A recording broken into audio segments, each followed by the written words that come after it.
it's Randy. So I recently just did a poll on Instagram asking if y'all wanted to hear about my college experience.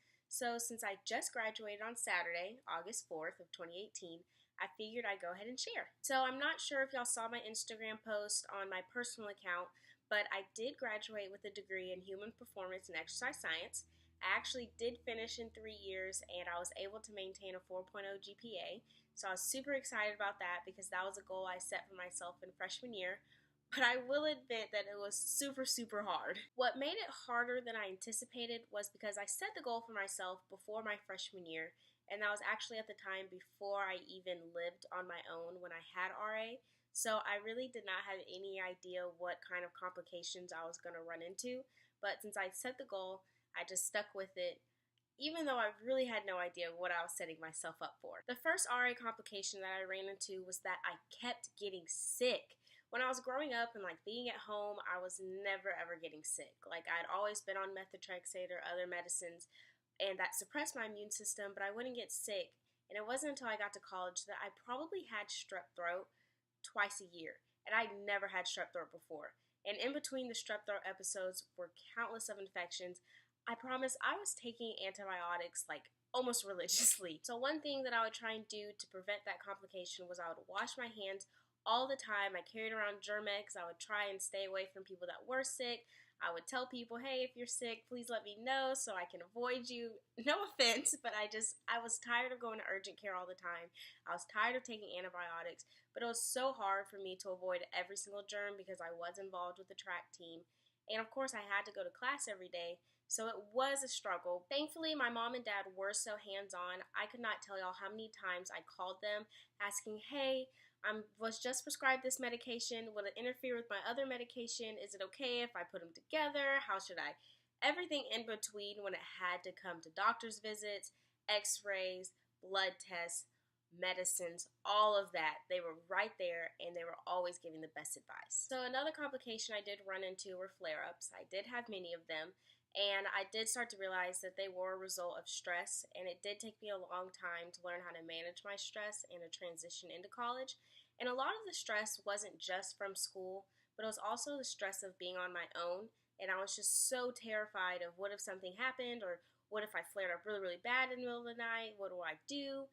And so looking back at it now, I should have just trusted my body and just taken deep breaths, because I did cause a lot of my flare-ups, stressing out about if I was going to have a flare-up. I do believe that it would have helped if I would have signed up with the Office of Disability Services, just because if I would have flared up, then I could have taken that day off and I wouldn't have had an absence counted against me, and I would have had less stressing about if I had a flare and having to go to class.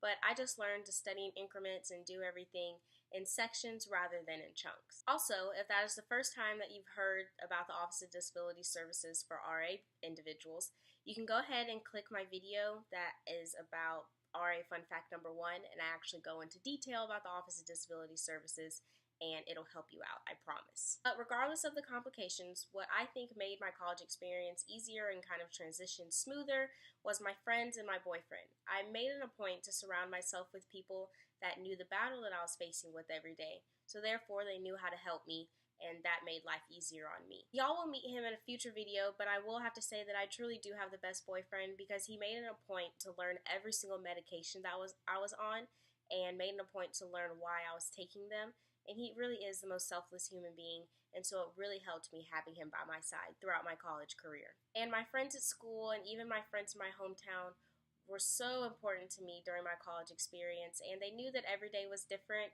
If Randy had to cancel or if we had to do things differently, instead of going out, we stayed in. They didn't mind. They made sure that I was okay. They made sure that I had everything. I even had a friend that took me to urgent care, the pharmacy, all of that all in within 2 hours while she had to study for an exam. And just having those people really helped a lot. So it was hard going away at school. I was 600 plus miles away from home. And it was hard having rheumatoid arthritis and balancing class and athletics and friendships and everything in between. But I will say that I did get to go to my dream school. I'd wanted to go to Alabama since I was a little girl. So I'm forever thankful that I did get to experience it.